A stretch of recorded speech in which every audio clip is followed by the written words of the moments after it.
Salut à tous, bienvenue dans cette nouvelle session de Millennials Fortunes Education. Josh ici et très rapidement, nous allons quasiment faire une récapitulation de quelques paires que nous avons vues hier.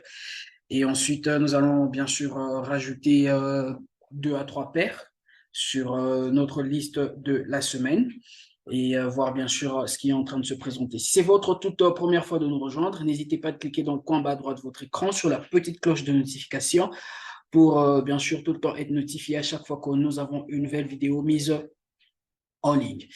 Alors, sans plus tarder, on va y aller. Hier, nous avons parlé de certaines paires, entre autres GBP-CHF. On va faire une mise à jour de cette paire GBP-CHF. Vous allez remarquer que jusque-là, rien ne s'est encore passé. Okay. On veut voir bien sûr le prix revenir là et nous donner un bas plus bas que ce premier-là. Et ensuite, nous allons anticiper un achat. Donc, sur GBP-CHF, comme on l'a dit hier, rien ne s'est encore passé. On veut bien sûr voir le prix briser cette zone, nous donner un nouveau bas et ensuite aller à la hausse. OK? Nous avons CAD GPY. OK? CAD GPY également. Rien ne s'est encore passé. Vous allez voir, le prix est allé à la baisse. Il a rejeté cette zone. Il est reparti encore une fois.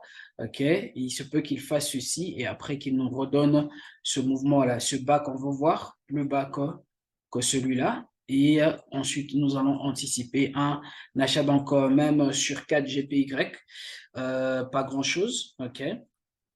AutoCAD, par contre, avec AutoCAD, vous allez remarquer que le prix nous a donné ce bas-là. Alors, on ne va pas trop se focaliser sur AutoCAD. C'est vrai que nous avons eu ce bas-là. OK? Mais son risque-reward, il n'est pas du tout juteux, OK? Il ne nous donne pas plus de certitude. Donc, du coup, on va observer AutoCAD, OK? Et voir si on pourra prendre ce trade ou non. Mais sinon, AutoCAD, il nous a déjà donné la correction qu'on veut voir, OK? Vous voyez la correction là qu'on voulait voir. AutoCAD nous a donné cette correction. Et voilà. Donc, voilà un update de ces paires qui sont susceptibles de nous donner, bien sûr, des trades, ces paires dont on a vu hier. Sur ces paires, nous allons rajouter trois autres paires, entre autres OD USD, OD GPY et NZD GPY. On va commencer avec OD USD. OD USD, quand je vais sur le H4, vous allez voir que c'est un mouvement très, très clair. On a eu ce mouvement haussier. Nous avons eu un retracement là. Et ensuite, on a eu cet autre mouvement haussier. Regardez ce qui a suivi ce mouvement haussier. Une correction, un triangle qui s'expand. Vous allez voir cette structure, c'est ce que nous appelons un triangle qui s'expand, qui est une figure corrective, qui nous indique en fait qu'il y a plus de chances que le prix fasse ceci, qu'il reparte à la hausse. Okay? Donc, il se peut que nous ayons le prix, il se peut que nous ayons un mouvement baissier, excusez-moi, du prix jusqu'à former un bas plus bas et ensuite nous donner une opportunité d'achat. OK? Donc, avec AUD USD, il est presque prêt.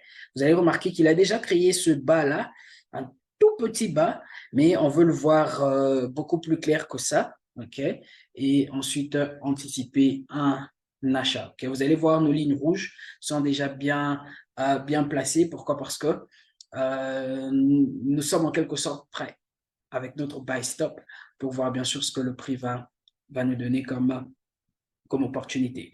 Ensuite, nous avons ODE GPY. Okay? Avec ODE GPY, très simple comme mouvement également. Quand je vais sur le daily, vous allez remarquer en fait que nous avons eu ce mouvement haussier là. Okay? C'est un mouvement impulsif haussier. Et ce qui a suivi après, c'est une correction. OK, nous avons quasiment un bullish flag qui a suivi juste après et il nous a donné ce bas qu'on voulait voir. Quand je vais sur le H4, excusez-moi, je vais aller sur le H4 pour qu'il soit plus clair. Quand je vais sur le H4, vous allez remarquer qu'il est beaucoup plus clair sur le H4. Donc, même ici, là, nous sommes maintenant en train d'anticiper un achat et vous allez voir que nos zones d'entrée sont là. Notre zone d'entrée, je veux dire, la zone où le prix 96,903. Notre buy stop, il est là. Notre stop loss, il est juste en dessous là. OK, au niveau de 96,210. OK? Et notre take profit, il est là, 98,568. OK? Donc, voilà, avec order GPY, nous avons une position qui pend déjà. Elle n'est pas encore déclenchée, mais aussi de sitôt que le prix va aller à la hausse, notre position sera déclenchée. OK? Là, c'est avec O2GPY. Ensuite, nous avons NZDGPY pour finir. Vous allez remarquer qu'on a eu ce mouvement-là, notre mouvement impulsif haussier, et nous avons eu ce retracement jusque dans cette zone de support. C'est quoi cette zone de support? C'est la zone 90,308. OK? Et vous allez remarquer que dans cette zone de support, on est en train d'avoir maintenant des petites réjections, quasiment, ce qui nous indique en fait qu'il se peut que le prix aille à la hausse. Et quand je mets mon Fibonacci là, OK, quand je place mon Fibonacci, vous allez remarquer en fait que le prix est déjà revenu dans nos zones 50 et 61,8. Il se peut que le prix reparte à la baisse, OK, pour tester ce niveau 61,8 et ensuite repartir à la hausse. C'est une probabilité, mais nous sommes déjà prêts avec notre buy stop à ce niveau-là. Alors, quelles sont ces zones d'entrée? Notre entrée, c'est au niveau du point 90,539. Notre stop loss, il est juste en dessous, la 29,965. Et puis, notre take profit, juste au-dessus, OK, 91,513. Donc, voilà quasiment pour aujourd'hui. Nous avons quasiment 3 positions en suspens. OK, aucune d'elles n'a été déclenchée jusque-là.